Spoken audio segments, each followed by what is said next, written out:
नमस्कार, ज्ञानदीप अकॅडमीमध्ये तुमच्या सर्वांचं स्वागत. मी सुप्रिया देशमुख आणि आज आपण महात्मा गांधी यांचा महत्त्वपूर्ण कोट असलेला एथिक्स आणि नीतिशास्त्राचा प्रश्न पाहणार आहोत.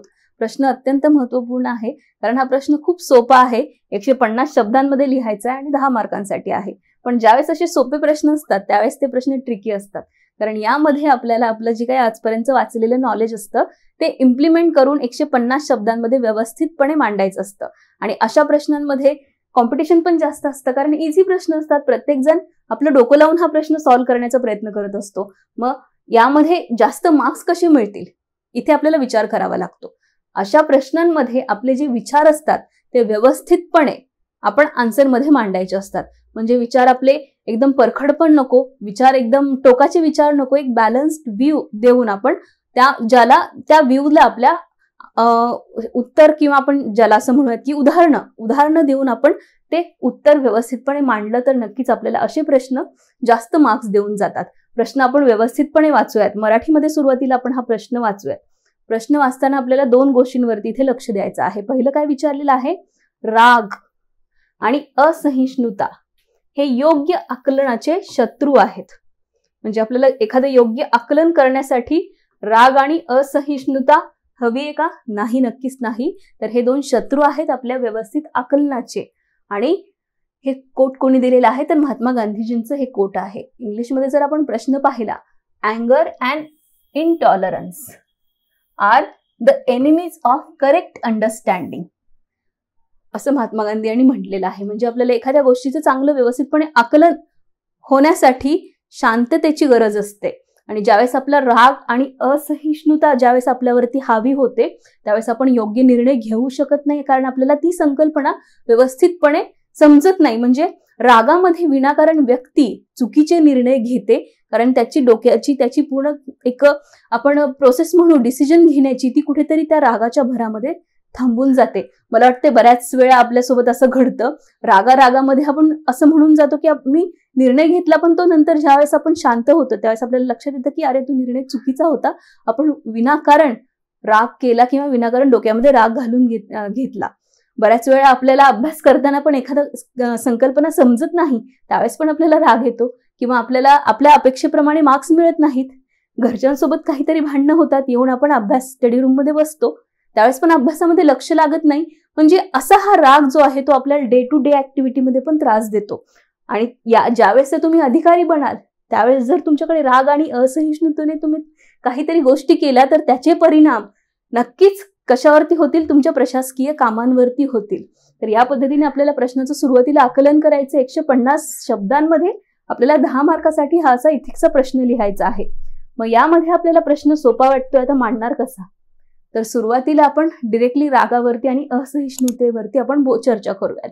सुरुवातीला इथे पहा, रागामुळे काय होते? रागामुळे व्यक्ती शांतता गमावते. सर्वात महत्वाचं कार्य काय होतं तर शांतता गमावते, तिची मनाची शांती गमावते आणि घाईघाईने निर्णय घ्यायला आपण इथे सुरुवात करतो. आणि जे घाईने निर्णय असतात तर ते काय होतात, हे निर्णय आपल्याला शेवटी काय करतात, ते योग्य असू शकतात किंवा नसू पण शकतात. बऱ्याच वेळा रागाने घाईमध्ये घेतलेले निर्णय हे चुकीचे निर्णय ठरू शकतात आणि यामुळे माणसाचा संयम सुटतो. आणि ज्यावेळेस तो संयम सुटतो तो कसा होतो, तो असहिष्णुतेकडे जातो. म्हणजे त्याची टॉलरेट करण्याची कॅपॅसिटी संपते. तो एखाद्या गोष्टीला सहन करण्याची त्याची कॅपॅसिटी, त्याचा जो संयम असतो तो कमी होऊन जातो, तो सुटतो. त्याच्याकडे पेशन्स राहत नाहीत. आणि रागवलेली व्यक्ती ही सतत तणावग्रस्त असते. कधी स्वतःचं ऑब्झर्वेशन करून पहा, ज्यावेळेस तुम्हाला राग येतो त्यावेळेस काय असतं, खूप तणाव असतो, स्ट्रेस असतो. आणि त्यावेळेस तुमचा रागाची आपण जे इक्वेशन म्हणूयात, राग आणि डिरेक्टली प्रपोर्शनल टू द तणाव, टेन्शन असं म्हणतो आपण. आणि टेन्शनमध्ये घेतलेले निर्णय हे नेहमीच चुकीचे असतात. आणि अशा निर्णयांमुळे व्यक्तीची काय होते, एक सारासार विचार करण्याची क्षमता ही कमी होऊन जाते आणि ती व्यक्ती स्पष्ट विचार करू शकत नाही. अशी आपण सुरुवात करू शकतो उत्तराची सुरुवात आपण एकदम साध्या शब्दांमध्ये पण एक व्यवस्थित सुरुवात केली आहे. मग आपण आपल्या मुख्य बॉडीकडे जाताना असं म्हणू शकतो की महात्मा गांधीजी यांनी जो फोकस केला आहे रागावरती आणि असहिष्णुतेवरती, ज्यावेळेस आपण प्रशासकीय अधिकारी असतो आणि त्यावेळेस ज्यावेळेस आपल्याला असा संताप आपला व्यक्त होतो, ज्यावेळेस आपण घाईघाईने निर्णय घेतो, असहिष्णुतेने निर्णय घेतो, त्यावेळेस ती प्रशासकीय व्यक्ती अधिक कार्यक्षमपणे काम करू शकत नाही. मग यासाठी कोणत्या गोष्टी आपल्याला कराव्या लागतील? यासाठी तर आपल्याला भावनिक बुद्धिमत्ता आहे, ज्याला आपण इमोशनल इंटेलिजन्स असं म्हणूयात. इमोशनल इंटेलिजन्स आपल्याला इथे आपला खूप महत्वपूर्ण ठरतो, ज्यामध्ये आपण आपला हेड म्हणजे आपलं डोकं आणि आपलं हृदय या दोन्हींना आपण आपल्या सोबत ठेवून निर्णय घेतो.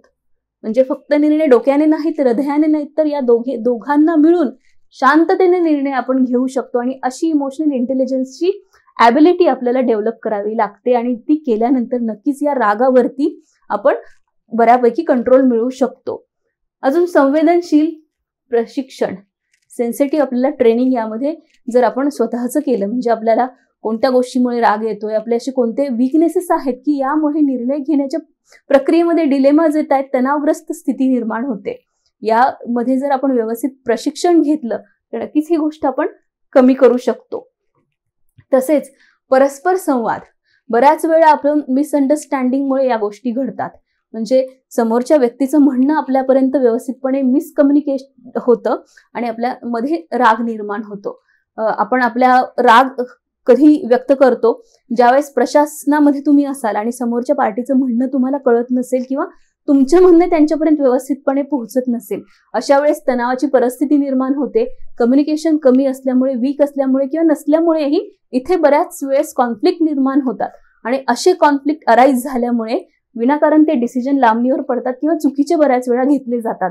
अशा वेळेस परस्पर संवाद, इंटरपर्सनल स्किल्स आहेत, या क्वालिटीज डेव्हलप करणं इथे खूप महत्वपूर्ण ठरतं. यानंतर ध्यान, मेडिटेशन. नक्कीच ध्यानामध्ये खूप शक्ती आहे, जी तुम्हाला मनामधून स्ट्रॉंग बनवते, एक चांगला मजबूत कॅरेक्टर बनवण्यासाठी मदत करते. मेडिटेशनने माणूस शांत होतो, त्याची निर्णय क्षमता तर इम्प्रूव्ह होतेच, पण एक आपण लॉंग टर्म विचार केला तर वैयक्तिक पातळीवरती आणि संस्थात्मक पातळीवरती निर्णय घेण्याची क्षमता ही ध्यानामुळे व्यक्तीची इम्प्रूव्ह होऊ शकते. आणि स्वीकृती, ऍक्सेप्टन्स, बऱ्याच वेळा कसं होतं, इगोसेंट्रिक बिहेवियर होऊन जातं. म्हणजे मी म्हणेल तीच बरोबर आणि मी म्हणेल तीच पूर्व दिशा.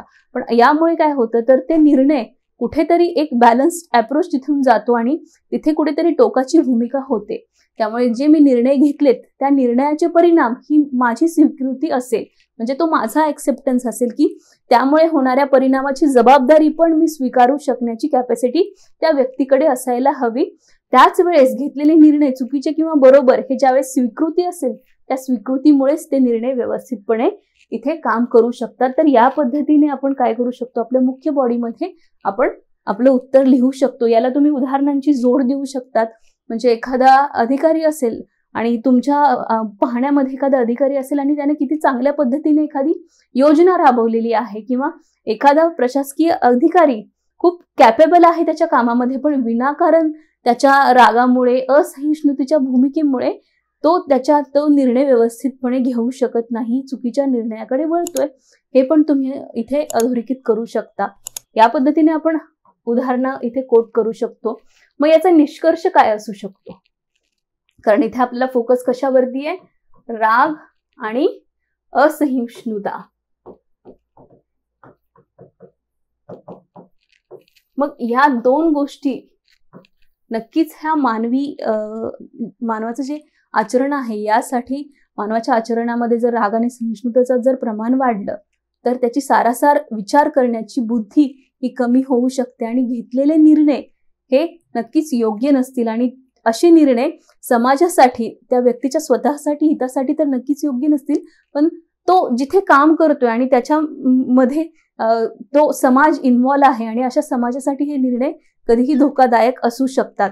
त्यामुळे निष्कर्षामध्ये आपण एक बॅलन्स्ड अप्रोच ठेवून निष्कर्ष करू शकतो की अशा वेळेस ह्या राग आणि असहिष्णुतेकडे मानवाचा जो प्रवास आहे तो कसा थांबवता येईल, तर तो नक्कीच शांततेच्या मार्गानेच थांबवू शकतो.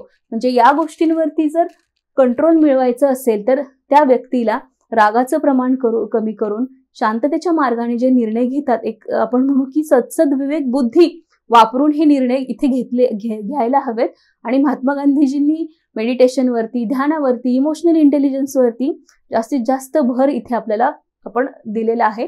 आणि असा भर ज्यावेळेस एखादी व्यक्ती तिच्या आचरणामध्ये आणेल, म्हणजे हे सर्व विचार आचरणामध्ये ज्यावेळेस उतरतील, तर नक्की त्याच वेळेस या गोष्टींवरती आपण असं म्हणूयात की या गोष्टींवरती मात करता येऊन एक चांगला प्रशासकीय अधिकारी एखादी व्यक्ती बनू शकते. या पद्धतीने आपण निष्कर्षापर्यंत येऊ शकतो.